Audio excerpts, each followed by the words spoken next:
بابل، نینوا، سنار اور اس کے آس پاس کے علاقوں میں انسانی آبادی پھیلنی شروع ہوئی۔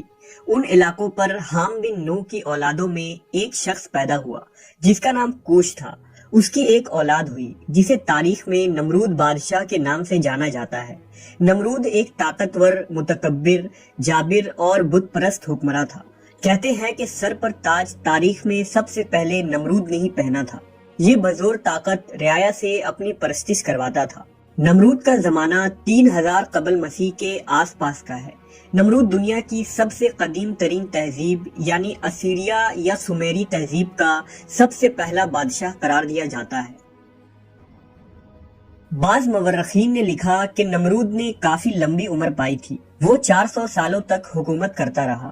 تاریخ میں نمرود کے متعلق بہت زیادہ معلومات نہیں ملتی ہے، لیکن ہر زمانے میں محققین نے نمرود کو تاریخ کے مختلف بادشاہوں کے ساتھ جوڑا ہے۔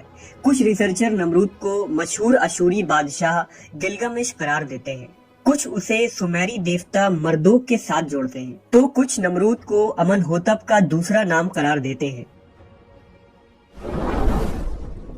دراصل لفظ نمرود کے معنی ہے باغی یا بغاوت کرنے والا۔ چونکہ نمرود نے خداوند سے بغاوت کی اور لوگوں کو بھی بغاوت کرنے پر اکسایا، اس لیے اسے نمرود کہا جاتا ہے۔ اسلامی روایتوں کے مطابق نمرود بابل کا بادشاہ تھا جو خدائی کا دعوے دار تھا۔ اسی زمانے میں اللہ نے حضرت ابراہیم علیہ السلام کو مبعوث فرمایا۔ آپ کا مسکن شہر بابل کے قریب ار کا علاقہ تھا۔ جب اللہ نے آپ کو نبوت سے سرفراز کیا اور اپنا رسول منتخب کر لیا تو حضرت ابراہیم نے بابل کے لوگوں کو ایک اللہ کی عبادت کی طرف بلایا اور بت پرستی کے خلاف کھلے عام تقریریں کی، یہاں تک کہ ایک دن آپ نے بابل کے سب سے بڑے مندر میں رکھے تمام بتوں کو توڑ دیا۔ لہذا نمرود نے حضرت ابراہیم علیہ السلام کو اپنے دربار میں طلب کیا۔ نمرود نے حضرت ابراہیم سے کہا کہ اے ابراہیم، بتاؤ تمہارا رب کون ہے جس کی عبادت کی تم لوگوں کو دعوت دے رہے ہو؟ آپ نے جواب دیا، اے نمرود، میرا رب وہی ہے جو لوگوں کو جلاتا اور مارتا ہے۔ اس پر نمرود نے کہا، یہ تو میں بھی کر سکتا ہوں۔ پھر نمرود نے بطور سزا حضرت ابراہیم کو آگ میں ڈالنے کا حکم دیا۔ لہذا بابلی لوگوں نے ایک مقام پر بہت بڑا الاؤ روشن کیا۔ کئی روز تک آگ کو دہکایا گیا، یہاں تک کہ آگ کی تپش سے ارد گرد میں موجود چیزیں خاکستر ہو گئیں۔ آس پاس کے درخت جھلس کر کوئلہ بن گئے۔ پھر نمرود کے حکم سے حضرت ابراہیم کو آسمان سے باتیں کرتے ہوئے ان شعلوں میں پھینک دیا گیا، لیکن خالق کائنات کے حکم سے آگ ٹھنڈی ہو کر گلزار بن گئی اور حضرت ابراہیم صحیح و سلامت باہر آ گئے۔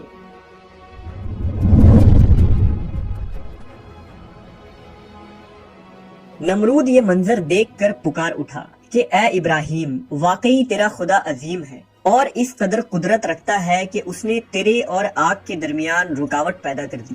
میں اس کی قدرت اور عظمت کی وجہ سے اس کے لیے قربانی کروں گا۔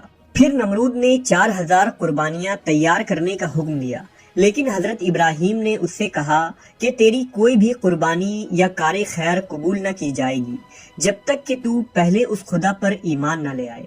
نمرود نے جواب دیا، اس صورت میں تو میری حکومت ختم ہو جائے گی اور میں یہ بات گوارا نہیں کر سکتا۔ بہرحال وہاں موجود کچھ عقل مند اور بیدار دل لوگ اللہ پر ایمان لے آئے۔ نمرود نے حضرت ابراہیم کو رہا کر دیا اور آپ شام کی طرف ہجرت کر گئے۔ پھر نمرود نے خدا کی تلاش اور آسمان کے خدا سے لڑنے کے لیے ایک بلند و بالا مینار کی تعمیر کروائی جو مینار بابل کے نام سے مشہور ہوا۔ کہتے ہیں کہ اس مینار پر چڑھ کر نمرود آسمان کے خدا کو للکارتا اور جب آسمان سے کوئی جواب نہ آتا تو وہ غرور و تکبر سے ہنستا اور لوگ اس کے آگے سجدہ کیا کرتے۔ آخر کار ایک دن ایک فرشتہ انسانی شکل میں اس کے دربار میں آیا اور اسے یکتا پرستی کی دعوت دیتے ہوئے اس سے کہا کہ اے نمرود، اس خدا سے ڈرو اور اس کی نافرمانی سے بچو، کیونکہ خدا کی قدرت اور طاقت تم اور تمہاری فوج سے کئی زیادہ ہے۔ اگر وہ چاہے تو تمہیں اپنی سب سے کمزور مخلوق کے ذریعہ ہلاک کر دے گا۔ اس موقع پر نمرود نے خدا سے مقابلے کا تقاضا کیا، لہذا فرشتے نے اسے اپنا لشکر جمع کرنے کے لیے 3 دن کی مہلت دے دی۔ 3 دن کے بعد خدا کے حکم سے مچھروں کی فوج نے نمرود کے سپاہیوں پر حملہ کر دیا، جس کے نتیجے میں اس کی ساری فوج فرار ہو گئی۔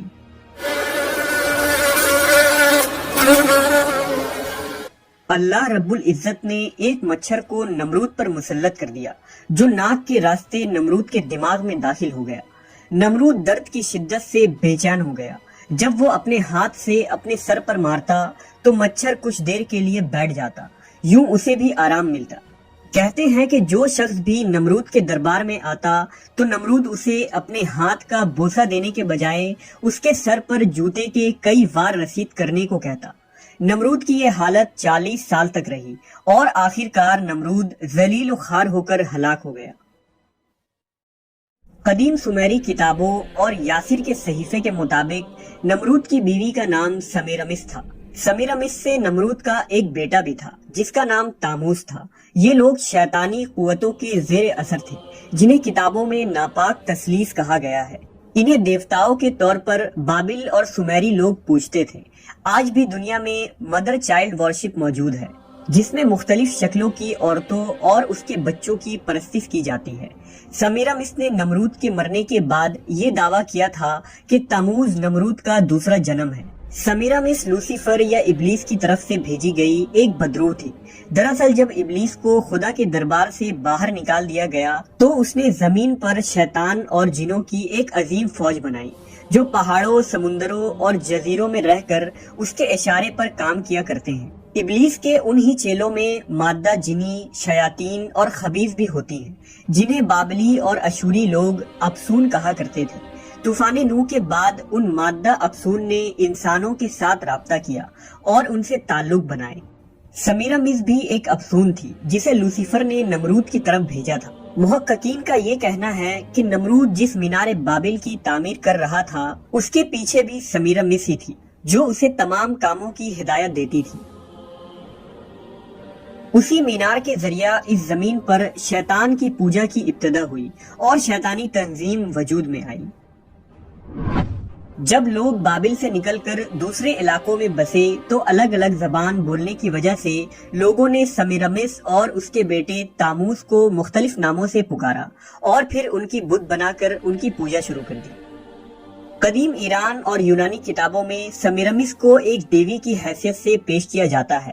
اس کے علاوہ اسلام کی آمد سے قبل مشرکین مکہ حبل نامی ایک بت کی پوجا کیا کرتے تھے جو کعبے میں رکھا تھا۔ یہ حبل تاموز ہی تھا، جبکہ مختلف اہل علم سمیرمس کو قدیم بھارت کی دیویوں سے بھی جوڑتے ہیں۔ نمرود ہی اس سرزمین پر سب سے پہلی حنوط شدہ لاش تھی جس کا ممی بنایا گیا تھا۔ دراصل سمیرمس نے لوگوں کو یہ عقیدہ پڑھایا تھا کہ نمرود دوبارہ جی کر اٹھے گا اور وہ ایک دن واپس آئے گا۔ دنیا کی پہلی ممی نمرود ہی تھا جس کی ممی ہزاروں سال تک دنیا سے روپوش رہی۔ 20ویں صدی کے شروع میں پوری فری میشنری آثار قدیمہ کے نام پر پورے مصر کا ریگستان چھان بیٹھی تھی مگر اسے تلاش کرنے میں ناکام رہی۔ آخر کار مصری آثار قدیمہ کے ماہر ڈاکٹر ظاہری حواس نے نمرود کا مقبرہ عین خوفو کے اہرام کے درمیان کھوج نکالا، لیکن ساری محنت کے بعد صرف یہ ملا کہ وہ ایک نقلی مقبرہ تھا اور اس سے ایک شاہی تختی ملی جس میں اسوری زبان میں نمرود کی اصل قبر کا پتہ لکھا تھا۔ اس تختی کی رہنمائی میں دوبارہ سے بابل کا رخ کیا گیا جو آج کے زمانے کا عراق ہے۔ اس وقت عراق پر صدام حسین کی حکومت تھی۔ عین 2002 میں جیسے ہی نمرود کے مقبرے کے آثار ملے تو پورے فری میسنری میں ہلچل مچ گئی۔ فری میسنری کو اس بارے میں مکمل علم تھا کیونکہ نمرود کی لاش ان کے لیے بہت اہمیت کے حامل تھی۔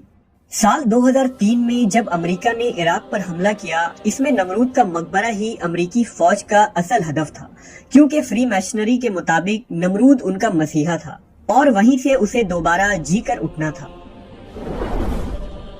آج بھی پوری دنیا میں امریکہ سے باہر سب سے بڑا امریکی فوجی اڈا عین اسی مقبرے کے اوپر موجود ہے۔ ایک کانسپیریسی تھیوری کے مطابق جب نمرود کا مقبرہ دریافت ہوا تو اس میں سمیری بادشاہ گلگمش اور نمرود کی لاش اپنی اصل حالت میں صحیح و سلامت موجود تھی۔